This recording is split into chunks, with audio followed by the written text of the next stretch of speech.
Hi, I'm Sarah from Heirloom Creations in Sioux Falls, South Dakota, and I am here with Ryan, our service tech in our service department, because I know a lot of you might be experiencing a little flooding, and we want to talk about what to do if your sewing machine gets wet. So number one, do not turn your sewing machine on. All right, so why do we not want to turn our sewing machine on? Well, if the water got into the machine, when you turn it on, you can start shorting things out, which would be really bad. Oh, that'd be bad. All right, so what's the first thing that people should do if they find their sewing machine and it's gotten wet, or even too, if you're not in a flooded area, maybe we've had people have the water coming down from the ceiling and it's gotten into their machine. So what's the first thing they should do? First thing I would do would be unplug the machine.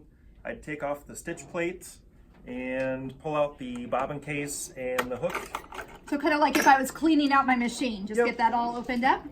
Okay, I can see it. So on the Berninas, you can get in there. If you've got a drop-in bobbin, you can go ahead and pull that out. So why am I pulling this all out? What's the benefit for right now? Well, when you're sewing, it fills up with lint and gunk and all that stuff, and that's going to hold the moisture. We've seen a lot of machines that when that gets wet, they don't open up the machine, and the most common call I get is, hey, my machine got wet 2 weeks ago.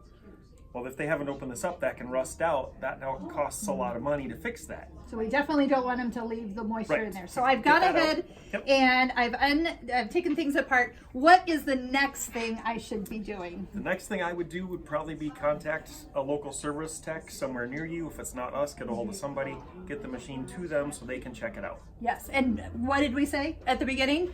Don't turn it on. So let your authorized service departments take care of it from there. If you're going to need to put anything in for estimates or for insurance purposes, that's what that store is for. So don't turn it on at all. Get it to a store as soon as you can, and then of course open it up. Any other tips that you give them or things that we've seen? We could probably talk about some of the things we've seen. If it's going to be a while till you can get it in, get some fans on it, get something moving. Maybe take on a Bernina, you can take the end cover off. Some of the other machines you can't.